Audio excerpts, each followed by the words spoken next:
Bienvenidos a una nueva edición de su programa Variedades. Esta semana vamos a tocar dos temas interesantes.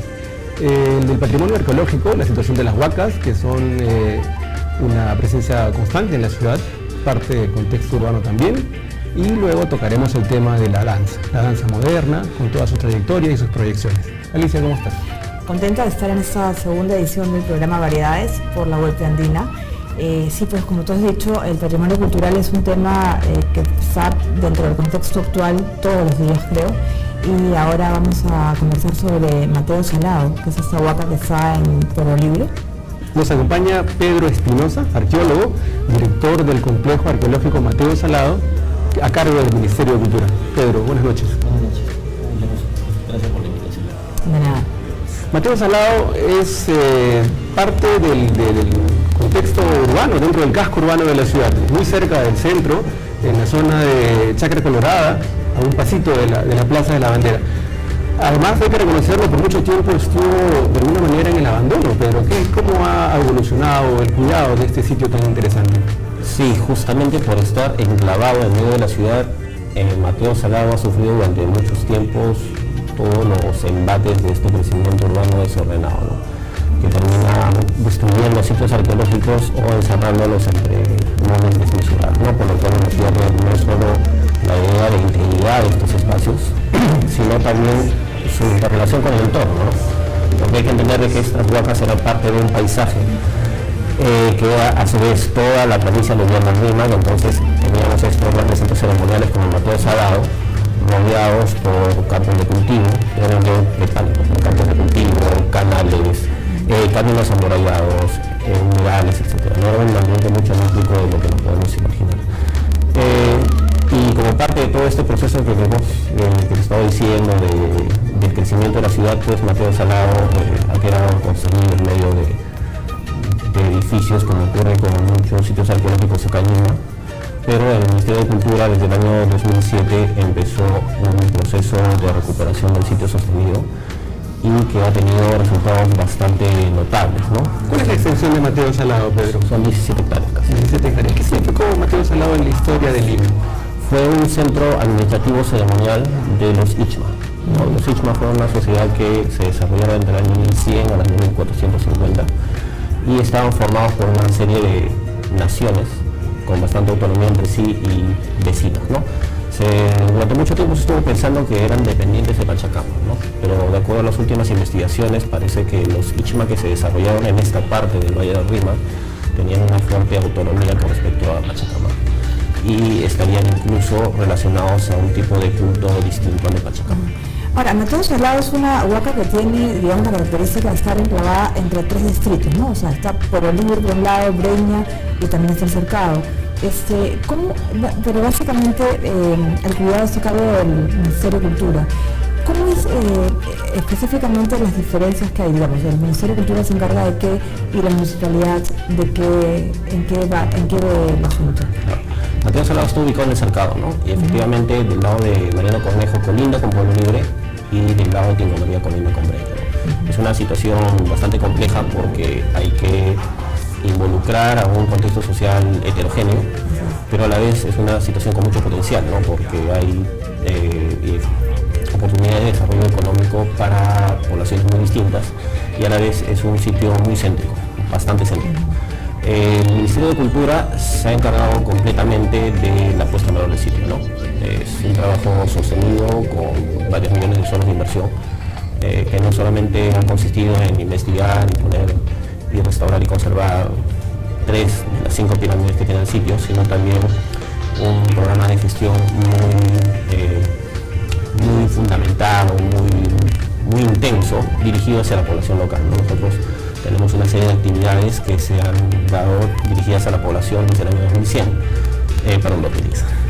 Y actualmente lo que tengo entendido que se está buscando son mecanismos de colaboración para seguir con la puesta en valor de distintos sitios arqueológicos y en eso están coordinando el Ministerio de Cultura con la Municipalidad de Lima. La Municipalidad de Lima que ha planteado me parece, plan de huacas para poder intervenir en distintos monumentos arqueológicos, ¿no? Especialmente en el Cercado.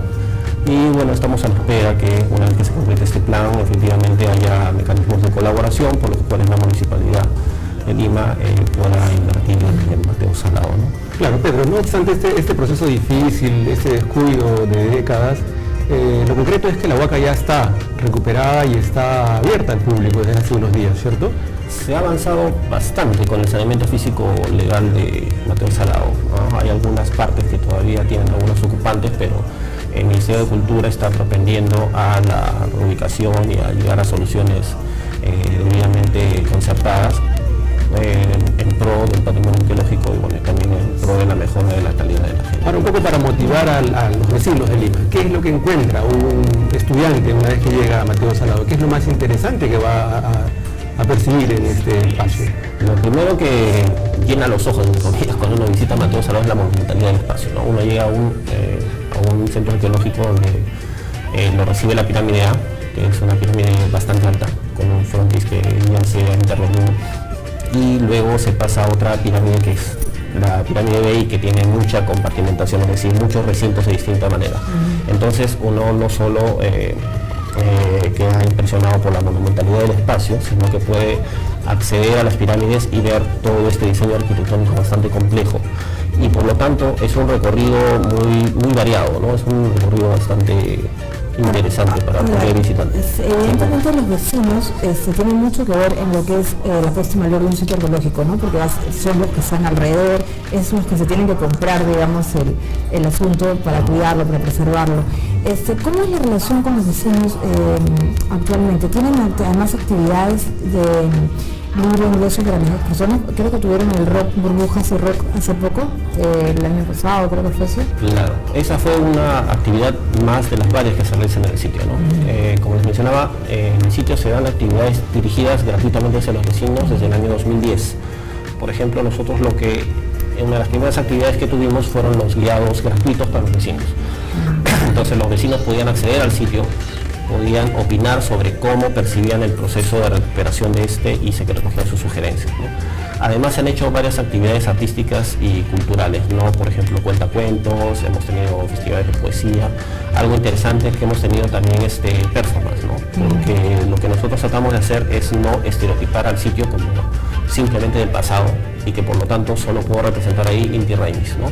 Sino que sea un espacio para que las más diversas manifestaciones artísticas y culturales puedan ser disfrutadas por los vecinos y se cree una interrelación mucho más estrecha entre ellos y el monumento arqueológico. ¿Y cómo es la respuesta, digamos? ¿Es una respuesta positiva? Es muy buena. Una anécdota que les puedo contar es que nosotros teníamos cierto resquemor a presentar performance allí, porque las performances, como ustedes saben, son un tipo de expresión artística que puede resultar bastante rara para el público que no está acostumbrado a ello. Pero a pesar de que ciertas performances que se presentaron ahí podían tener hasta cierta dosis de cierta violencia, fueron muy bien recibidas por los vecinos, fueron muy bien comprendidas por ellos, y desde ese punto de vista nosotros nos damos cuenta que los sitios arqueológicos pues tienen un potencial enorme para ser un espacio donde se presente un abanico de las máximas manifestaciones culturales, ¿no?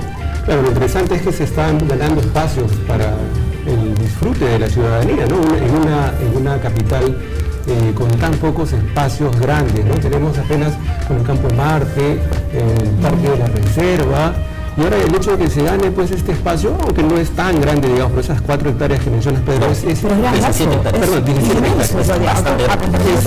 Es bastante. Es interesante porque, claro, la ciudad va ganando, ¿no? Y eso crea una serie de relaciones entre los vecinos, entre los visitantes, con la comunidad. Explícanos, por favor, Pedro, las condiciones de acceso. ¿Hay un pago que hacer? ¿Cómo es la forma de ingresar? Sí, el sitio está funcionando desde el 1 de marzo, lo acabamos de abrir. Estamos atendiendo de jueves a domingo de 9 de la mañana a 4 de la tarde. El valor del ingreso para adultos es 10 soles, 5 soles para estudiantes de educación superior y docentes, 2 soles para jubilados, 1 sol para escolares y niños, ¿no? Esta es una primera etapa de apertura del sitio. Estamos viendo cómo se recepciona esta apertura por la población y vamos a ir completando la cobertura de servicios hasta tener el sitio plenamente abierto para el turismo, ¿no? Mateo Salado tiene una parte de Capambián, que es el camino Inca, ¿no? O sea, hay una parte que es una muralla, que no sé si la han recuperado o no, pero hay una parte de Capambián. ¿Eso forma parte también de la red que tiene el Ministerio de Cultura de Capambián? Claro, o sea, el camino amurallado efectivamente, que es parte de la red, es un ramal de los caminos de la costa, pasa por Mateo Salado, ¿no? Son unos caminos a lo largo, a manera de largos callejones, así entre los muros de Tapia, ¿no? Efectivamente, también se está viendo la posibilidad de trabajar por ese lado, ya que el Capambián es tiene un valor patrimonial enorme a nivel del Perú e incluso da posibilidades de trabajo con otros países de la región, ¿no? Bueno, es una buena oportunidad, Alicia, hay que programar una visita a Mateo Salado. Los esperamos con además voy a Mateo Salado. Me gusta mucho. Bien amigos, hemos conversado con Pedro Espinosa, arqueólogo, director del complejo arqueológico Mateo Salado. Por favor, invita a los limeños al menos a visitar la Huaca. Amigos de Lima, del Perú, los esperamos de jueves a domingo de 9 de la mañana a 4 de la tarde. Serán gratamente recibidos y vivirán una de las mejores experiencias en este centro arqueológico. Bien, Alicia, regresamos en unos momentos con nuestro bloque. Con el conversatorio sobre la danza contemporánea en el Perú. Tenemos unos invitados de lujo y bueno, ellos nos van a comentar sobre la situación, las perspectivas y todo sobre la danza contemporánea. Agradecemos a Pedro nuevamente por acompañarnos. Gracias. Regresamos en unos segundos.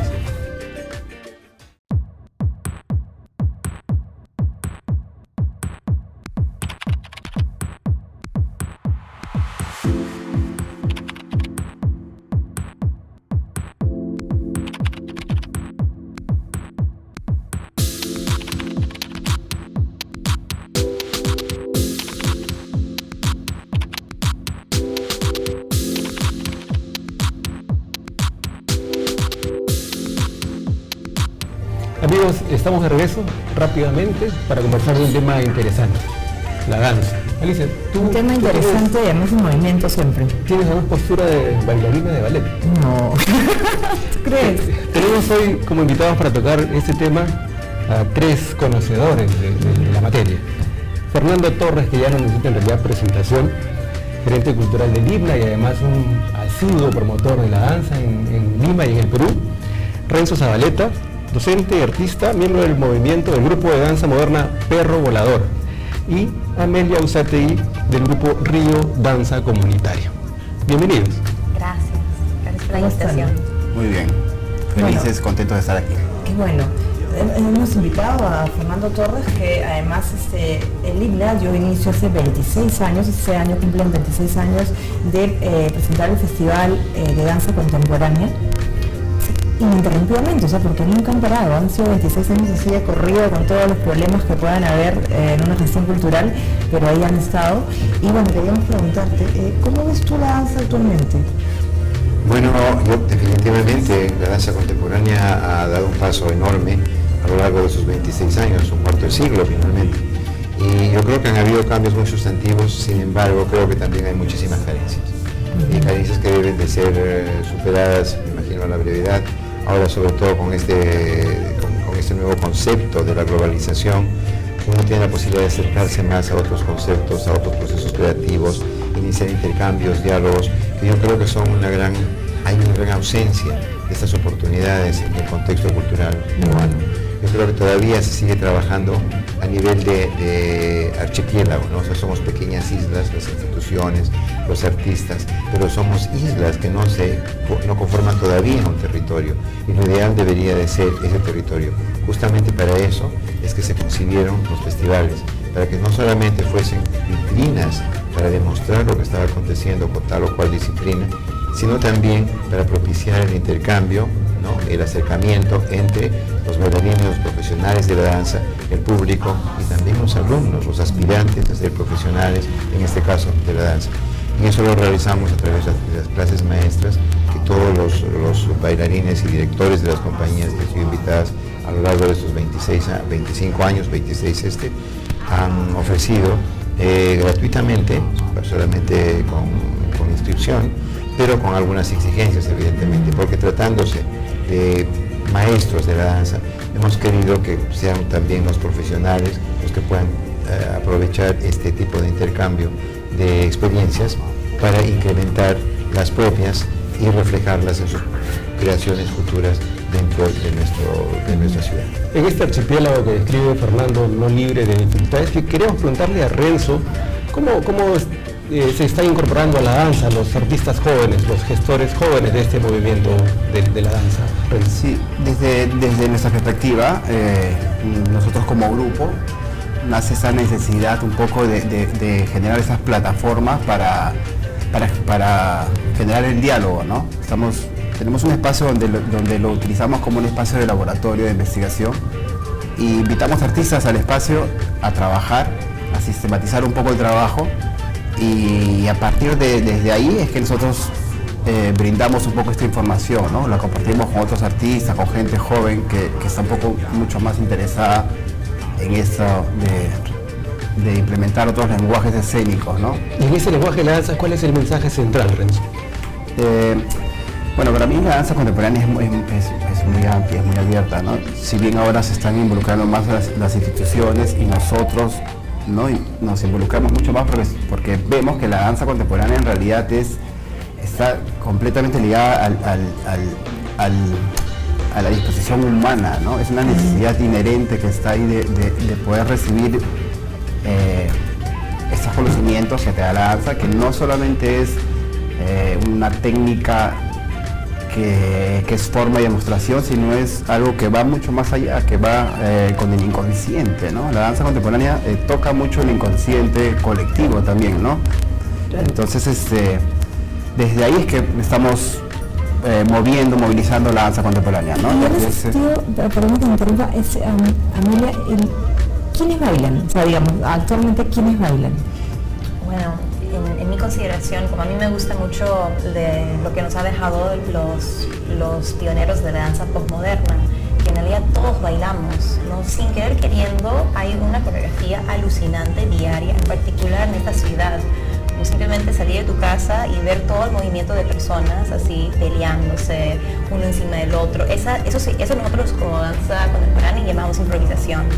Y eso somos muy capos en esta ciudad de hacer eso. Entonces, es algo que todas esas habilidades que nosotros desarrollamos en nuestra vida cotidiana es lo que podemos utilizar para la danza. Las personas quienes al final son los que danzan, son las personas que sienten así como en sus almas que necesitan hacerlo.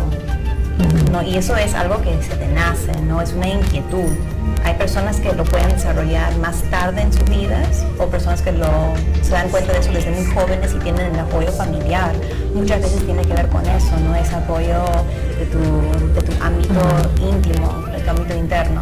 Y en tu caso, Renzo, que tú eres hombre, ¿desde cuándo bailas? Desde que nací. No. Pero digamos, tuve la inquietud y me formé desde los 20 años, más o menos.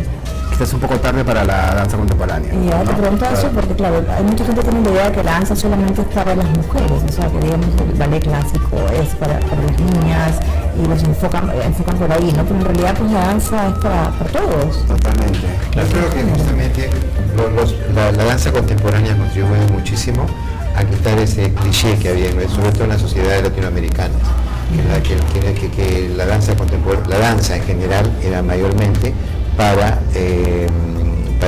digamos, la danza contemporánea o el ballet era para mujeres, ¿no? Y que había un afeminamiento del hombre que incursionaba en la danza. Ahora creo que ha cambiado ese concepto. Ahora son muchos los jóvenes que están incursionando justamente en la danza porque ya no existe ese cliché, ese temor, ¿no? A ser mal interpretado, cuya habilidad va a ser mal interpretada. Y cada vez la danza contemporánea ha contribuido a ese cambio sustantivo con respecto a este aspecto, porque la danza contemporánea es un discurso o es una serie de discursos, digamos, a diferencia del ballet que también nos gusta a todos, ¿no? En la danza, en el ballet, por ejemplo, vemos o vamos a admirar la destreza del intérprete en historias que son archiconocidas. Por ejemplo, todo el mundo conoce la historia de Giselle, todo el mundo conoce la Cenicienta, ¿no es cierto? Y así podemos seguir al eterno. Pero ¿qué vamos? Y siempre vamos a ver esto. ¿Por qué? Porque vamos a ver la producción y la intérprete. De repente puede ser el mismo padre pero el otro intérprete hace lo mismo, pero como decía Cantinflas, es lo mismo, nada más que diferente, ¿no? Tú que estás en Lima y además que tienen contacto permanente con grupos y elencos que vienen de otros países, ¿podrías trazar una línea de comparación de la situación o el estado de la danza en Perú respecto a lo que pasa, por ejemplo, en Latinoamérica? Si no fueses mi amigo, te diría que es una pregunta un poco perversa. Pero, ¿por qué te digo? Porque la verdad que las razones que hacen que la danza en el Perú es como es y la que en otros países es como la recibimos, es que realmente las condiciones son completamente distintas. En otros países la gente se hace profesional de la danza y va a vivir de la danza y va a vivir para bailar. Acá, para bailar, tienes que trabajar y hacer 18.000 cosas porque si no, ¿cómo subsistes? Entonces, partiendo de ahí, las condiciones ya varían.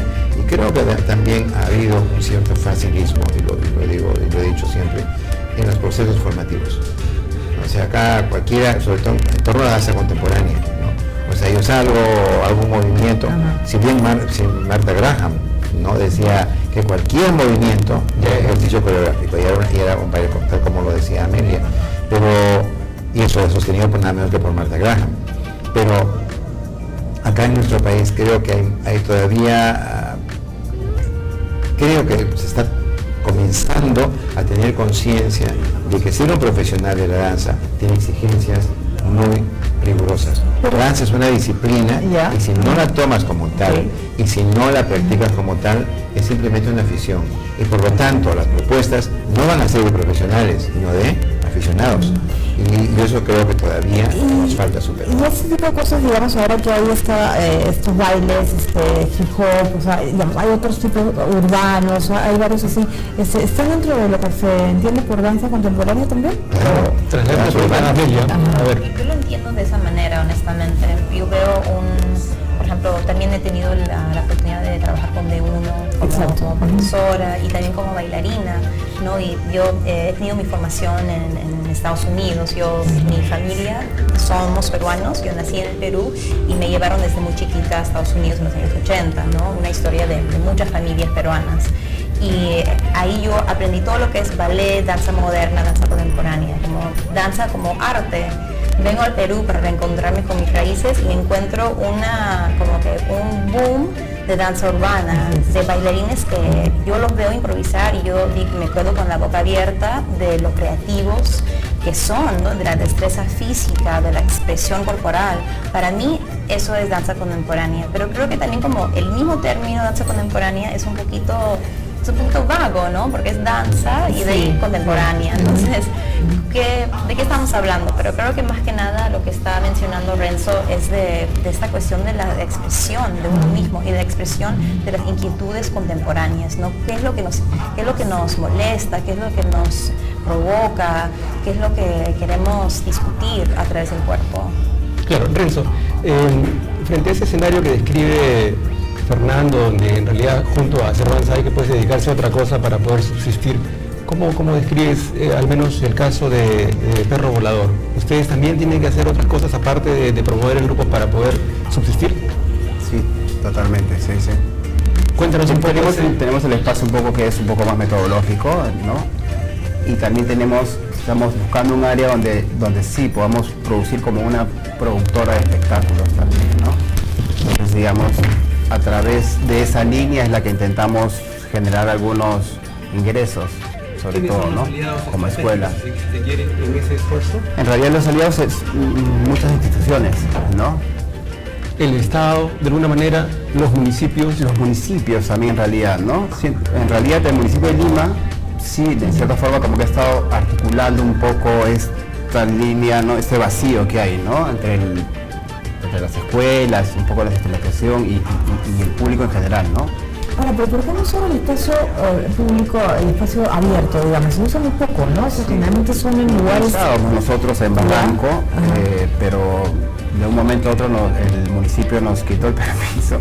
Eso es terrible, yo no entiendo esa situación.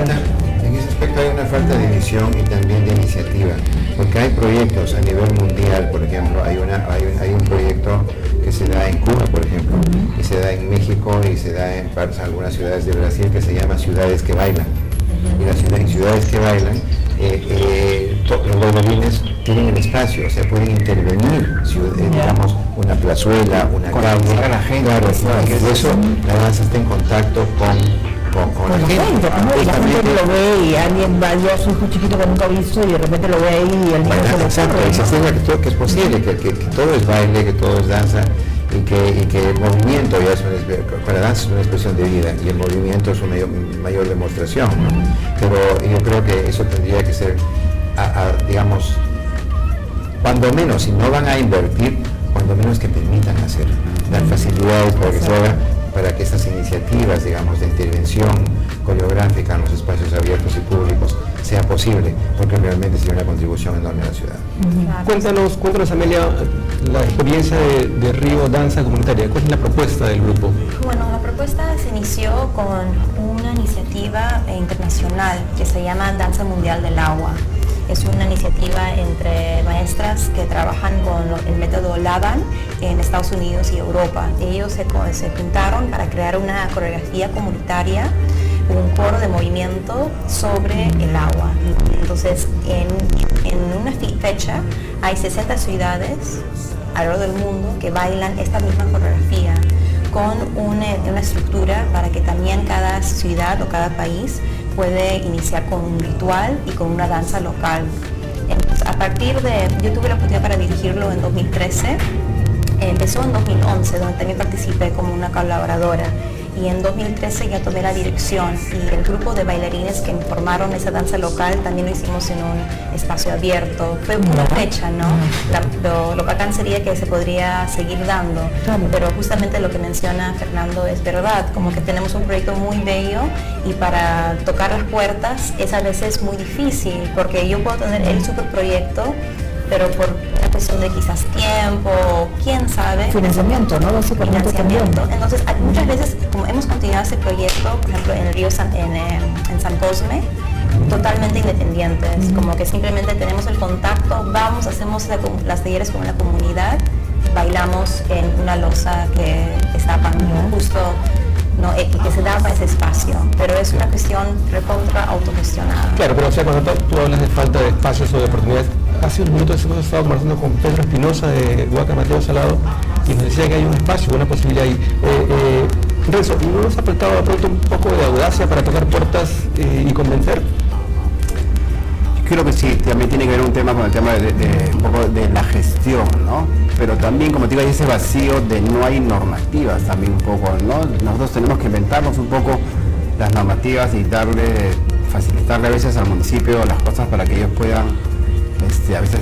Lo que pasa es que también no hay un seguimiento de las instituciones culturales. Yo me acuerdo que cuando no había Ministerio de Cultura y había INC, el INC creó una comisión, o sea, había comisiones por géneros, digamos, manifestaciones artísticas, ¿no? Entonces había una comisión que era la comisión de danza, ¿te acuerdas? Sí. Y se reunían cada semana, cada 15 días, no sé, una cosa así, y había como una movida, ¿no? Y al final, por supuesto, eso quedó en nada. Yo creo que uno de los principales problemas en este aspecto, y lo que tú dices absolutamente verdad, es la carencia de políticas culturales. Políticas culturales, como te repito, que no tiene que ser inversión, tiene que haber más bien inclusión, propiciar la inclusión, pero a través de la gestión, porque no todo se hace con plata, también se hace a través de gestión. Y cuando tú preguntabas que de repente no has sido suficientemente agresivo, tenemos que también tener en cuenta que estamos en un contexto donde la danza todavía no es bien vista. ¿Por qué? Porque la danza contemporánea particularmente, a diferencia de la danza folclórica, que atrae multitudes. Por ejemplo, miremos la Candelaria en el Cusco, en Puno. Miremos el ballet, que siempre está repleto de gente porque todo el mundo está orientado hacia el ballet y todos los padres quieren que sus niñas bailen ballet.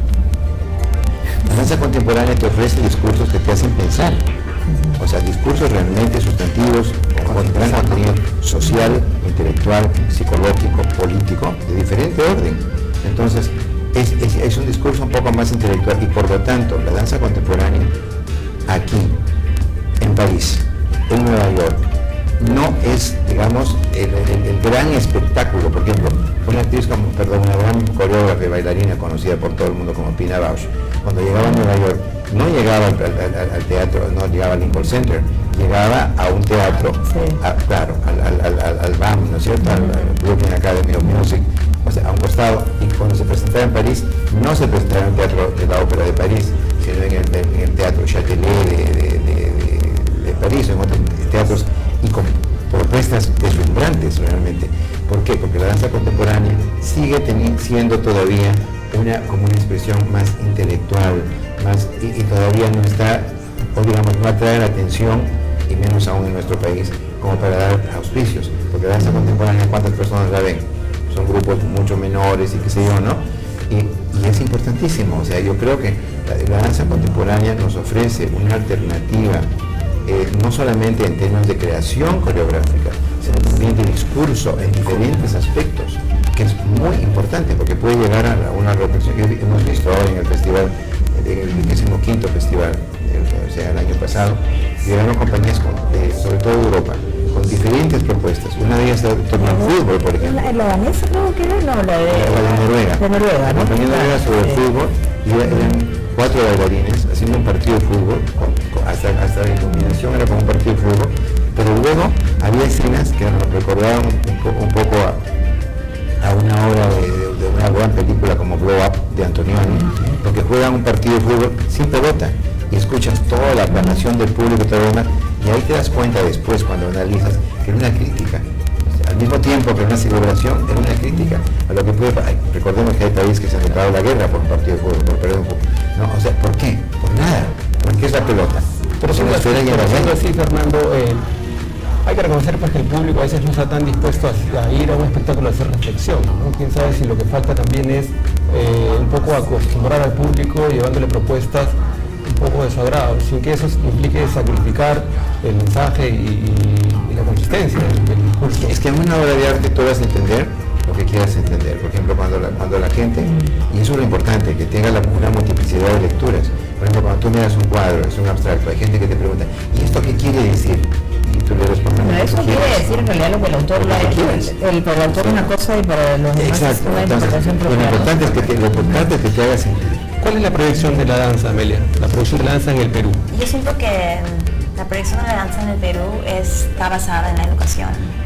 Como tú dices, justamente el público quizás no quiere venir a reflexionar o a pensar mucho, pero quizás se pueden dar otros tipos de experiencia, que en realidad es lo que me estoy dedicando con biodanza comunitaria, que tiene que ver con insertar la comunidad en talleres, en experiencias, porque la danza es una experiencia, pero a veces sentado en una butaca podemos sentirnos muy pasivos, ¿no? O sentirnos como que muy alejados a la acción escénica, pero vivirlo, yo creo que esa es la respuesta del futuro de la danza en el Perú, es que tenemos que bailar más. Ya, pero somos un país que ya bailamos. Pero en realidad bailamos más o menos, ¿no? Digamos, existe lo del INA, hay también la Alianza Francesa tiene este festival de 100% cuerpo, digamos, obviamente falta mucho más, ¿no? Pero digamos que tenemos una tradición que ha sido ejercida. Hay espacios. Hay espacios, ¿no? Y existe una tradición de danza en el Perú. Es también de abrirlo, ¿no? Porque la ciudad de Lima es enorme, son 10 millones de personas, una capacidad geográfica enorme, entonces concentrarlo, ¿no? Como ha sido por muchos años, es una cuestión también de la realidad de la coyuntura política. Ahora siento que tenemos más posibilidades para ir a Lima Norte, más posibilidades de ir al sur, ¿no? Sí, eso se está dando, ¿no? abrir esos otros espacios. ¿Y en provincia cómo funciona? En provincia yo tengo entendido que hay muy poca, Tau es la ciudad donde más danza ha habido, porque también hay una tradición de ballet importante en Trujillo. Y después Rosa Valencia, quien es actualmente la presidenta del Consejo Nacional de Danza, estuvo viviendo en una época en Arequipa e inició un movimiento de coreográfico. Morela Petrozzi, que también es una estupenda coreógrafa, estuvo en el Cusco por un tiempo largo, creo que por un año, y también generó un movimiento que tuvo seguidores. Entonces, como todos sabemos, el Perú es un país que baila. Para nosotros el sentimiento de fiesta es el movimiento, la fiesta.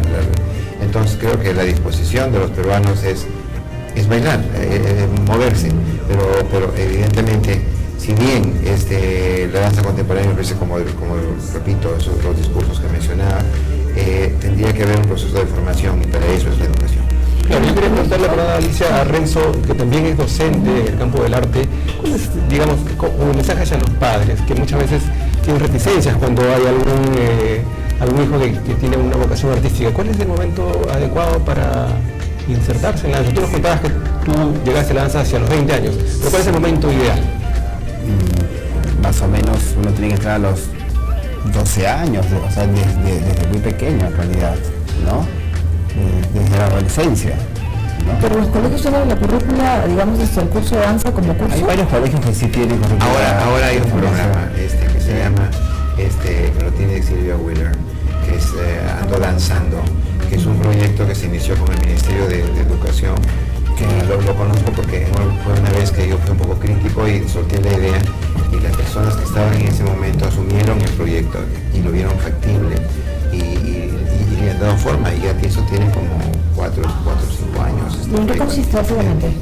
Van coreógrafos a diferentes colegios y trabajan con los niños o las niñas, ¿no?, de los diferentes colegios. Profesores de ballet, ¿no? Y comienzan, mayormente de ballet, pero al principio no les enseñan precisamente ballet, ¿no?, porque hay muchas exigencias, pero ya tienen espacios y están haciendo, digamos, los pasos elementales, digamos, clásicos del ballet, lo académico, pero luego la intención es de que la gente ya esté sensibilizada para el baile, y eso es muy positivo por 2 razones, ¿no? Porque lo que decíamos, la gente ya tiene una idea, ha vivido la experiencia, y por otro lado también son públicos para la danza, futuros, y también de pronto se van a detectar quienes pueden ser profesionales en el futuro. Y después tengo entendido que una niña que ha sacado un premio importantísimo en Atlanta recién la semana pasada, Y nace de ahí. y nace justamente de este tipo de... Mirado así, digamos, como posibilidad dentro de la escuela, parecería sencillo, ¿no? Porque uno dice, ¿qué se necesita para un curso de danza? Un buen profesor o profesora, un equipo de música para escuchar algo que nos motive, y un espacio. ¿Qué más se necesita para enseñar, para motivar la danza en la escuela? Yo creo que es también infraestructura. Infraestructura, cuando me refiero a infraestructura, me refiero a apoyo de parte de otros profesores. Yo también he pasado un año trabajando en un colegio aquí en Lima y tuve la experiencia que los otros profesores no valoraban mi curso. ¿Por qué? ¿Qué decían sobre esto? Bueno, era como que voy a sacarlo al alumno para que haga claro, para que haga su examen porque faltó el otro día. Entonces como que quitarle al alumno esa oportunidad de estar, como que le quita mucha seriedad. Y justamente es un juego, ¿no? El arte es un juego, es como jugando, pero es un juego serio. ¿No? Porque hay reglas, hay prácticas, hay disciplina. Hay disciplina, sobre todo. Pasó hace un tiempo con la educación física, ¿no? Se retiró también la educación física del plan de estudio. Ojalá que no pase con los cursos de arte. Pero... Lo que sucede es que también siento que justamente lo que la pregunta que le hiciste a Renzo, ¿no? Como que yo le diría a los padres, si tu hijo tiene ganas o tu hijo o hija tiene ganas de aparcar una carrera artística, ahora es el momento, porque en realidad como artistas que trabajan en Lima somos pocos para toda la población. Como yo me mato viajando por toda la ciudad dictando clases porque me llaman un montón, ¿no? Entonces eso significa que sí hay trabajo, hay personas que quieren tomar clases, hay personas que quieren que en su programa de formación haya un curso de danza. Pero yo siempre he escuchado decir que para hacer danza contemporánea lo ideal es tener una base de ballet clásico. ¿Eso es cierto? Digamos, es algo... Sí, no. Yo creo que suena. Yo estuve hace muchos años, hace algunos años, no tanto como muchos, pero estuve en el Festival de Montpellier. En Montpellier, en Francia, que es un gran festival. Y hubo una discusión entre maestros interminable. Había quienes realmente sostenían que sin ballet nadie puede bailar en un escenario, digamos, danza contemporánea ni nada. Otros decían que el ballet contaminaba la danza contemporánea, que no debían de tener, era mucho mejor no tener ningún conocimiento. Había esas dos posiciones, ¿no es cierto?, a las que yo nunca pude realmente llegar a una conclusión. Pero lo que sí es cierto es que una persona que ha tenido un entrenamiento académico sólido puede hacer cualquier cosa en el escenario. Eso sí es verdad, que va a tener otros recursos. Es como al menos lo que yo he visto. Totalmente, sí. Lo otro no te podría decir si es lo uno o es lo otro. Creo que como que el bailarín inspirado, el bailarín abierto, busca información de todos los géneros de danza. No necesariamente uno es mejor que el otro, porque al final de cuentas es un mismo cuerpo. lo que se puede disciplinar en diferentes modos, ¿no? Eso es algo muy rico, es como que probar diferentes sabores. Es el bailarín contemporáneo, ¿no? Sí, Es el bailarín lo contemporáneo. más importante de todo, siento, es que también que el bailarín desarrolla su personalidad. Ahora, internamente, ¿qué te da la danza? Digamos, porque supongo que algo te da internamente. Es regocijo, no sé, felicidad. ¿No? Terapéuticamente te trabaja, Claro, terapéuticamente das te una remueve. Y yo creo que también una cosa que es muy importante, aparte de eso que es una maravilla, Porque es más porque joven. eso se refleja, ¿no? Pero también disciplina, porque hay que ser sumamente disciplinado. Bailarines son Es lo que es espartano ahí. Y también hay dolor, ¿no? Digamos, el bailarín es o sea, tu cuerpo existe al dolor de los calambres, de todas las Lo que cosas que menciona tienen. me hace acordar la propuesta de Michelle Tarazona con su grupo Quinosfera, que hace la danza inclusiva, ¿no? Sí, Es una propuesta bien interesante, que además el IGNA la apoya. Sí, muchísimo, muchísimo. Yo creo que ahí tenemos otro espacio para la danza, ¿no? Lo que significa en términos de inclusión.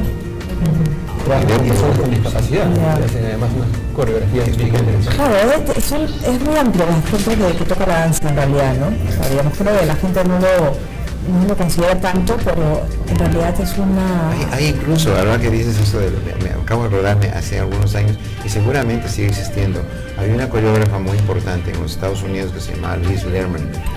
¿La conoces a Liz Lerman? Liz Lerman creó, y yo siempre he insistido que acá debía crearse, así como se crea por ejemplo, para los niños con discapacidades, para la gente muy joven, qué sé yo, ¿no? Debía de crearse, como hizo Liz Lerman, danza para la tercera edad. Sería interesante. No, te digo, fue un proyecto importantísimo que dio la vuelta al Así mundo. como Tai Chi, ¿no? Tai Chi, o sea, Tú veías gente mayor bailando y con una coordinación de movimientos que te ofrecen unas alternativas impresionantes. O sea, la danza, si se aplica, bien aplicada, puede servir como vehículo de transformación social y de cambiarte la vida. Porque también conozco otro caso, por ejemplo, en una ciudad que se llama Diadema, que es cerca de Sao Paulo, que era una ciudad, digamos, con grandes problemas, como dijéramos, pues uno de los barrios marginales de Lima, para no mencionar a ninguno. Y tenían problemas de tipo de drogadicción, prostitución, robos, qué sé yo, y a través de crear un grupo de danza con un famoso coreógrafo que se apellida de Nacimiento. Y comenzó una transformación. ¿Qué crees? Este grupo, yo vi su ensayo porque fui a Sao Paulo, los invité al Festival de Danza. Ya. Vinieron, fue su primera salida internacional y a partir de la fecha se internacionalizaron, fueron reconocidos en su país y ahora son una super compañía que yo no podría traerla porque sería carísimo. Es evidente, Fernando, Mira todo lo que pasó. es evidente que las posibilidades son múltiples. Yo quería, para cerrar este espacio que en realidad ha sido tan interesante, pedirle a Renzo y a Amelia una reflexión breve sobre el futuro de la danza del Perú. Muy breve. Muy breve, yo lo que quisiera hablar es sobre un encuentro que tenemos el 4 y el 5 de abril, que justamente también es una plataforma que es necesaria. Tenemos el apoyo del IGNA para esto.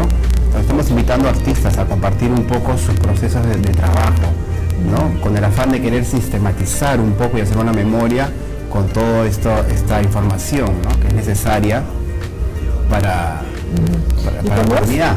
Esto es el 4 y el 5 de abril. ¿Y cómo es Es una jornada todo el día.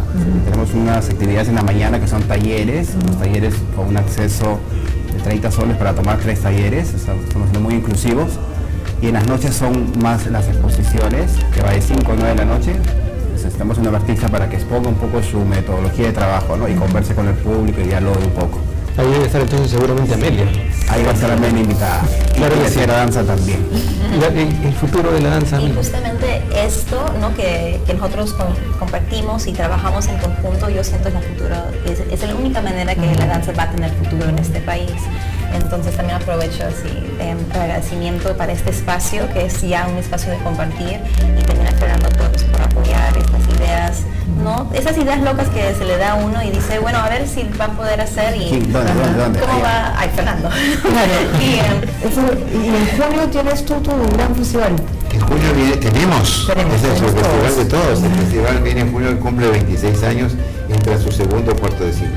Wow. Muy jóvenes, muy jóvenes. Sí, 25 años, bueno, muy joven cuando es tu hijo. Cuando yo soy tu hijo, yo ya me siento centenario. ¿Puedes adelantar algo de que lo que viene? Bueno, tenemos 5 compañías que deben venir. Está la Ballet Nacional, viene una compañía de Estados Unidos, viene una compañía de Brasil, está probablemente una compañía de Colombia, una compañía de Israel, gracias a la Embajada de Israel, y y el Ballet Nacional del Perú. Ok. Está abriendo- En el himno Miraflores, como siempre. En el himno Miraflores, que sigue siendo un espacio pequeño. Pero hablando de festivales, nosotros comenzamos el próximo 17, el Festival Internacional de Guitarra, que cumple 25 años también. También. Otro hijo de 25 años. Contemporáneo, sí. Yo estoy muy prolífico en mi época.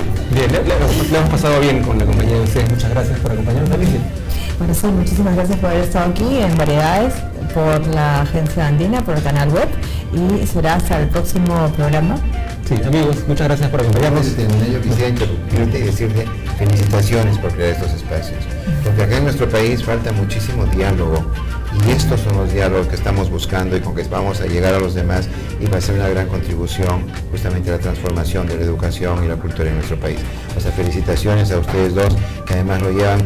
Yo me sentí en casa en todo momento y creo que eso es una condición de nuestros anfitriones. Muchas gracias. Ahí solamente para decir una cosita, es un esfuerzo con nuestro lema, además, es medios públicos para servir al público, y de eso se trata. Medios públicos para servir al público. Eso es un poco nuestra meta. Medios públicos para seguir Amigos, muchas gracias por su compañía, nos encontramos en la siguiente semana. Sí, ya nos vemos. Chao.